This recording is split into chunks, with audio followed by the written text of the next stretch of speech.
कोविड-19 के बाद भारत ने G20 में सबसे तेजी से बढ़ने वाली अर्थव्यवस्था का तमगा हासिल कर लिया है।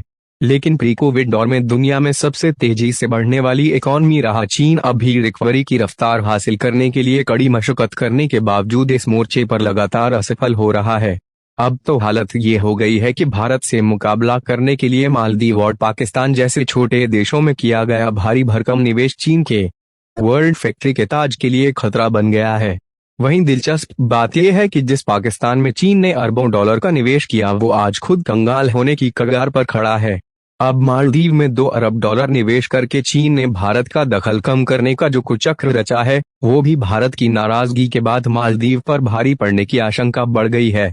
आर्थिक संकट खत्म करने के लिए चीन ने घटाई ब्याज। चीन ने 10 महीने में पहली बार प्रमुख ब्याज दर में कमी की है। दरअसल पोस्ट कोविड रिकवरी की रफ्तार को बढ़ाने के लिए चीन ने ये कदम उठाया है। लेकिन अगर यहां से भी ग्रोथ रेट में तेजी नहीं आई तो फिर चीन के लिए आने वाले दिन काफी मुश्किल भरे साबित होंगे। अब चीन के पास इंटरेस्ट रेट घटाने की गुंजाइश भी कम हो गई है।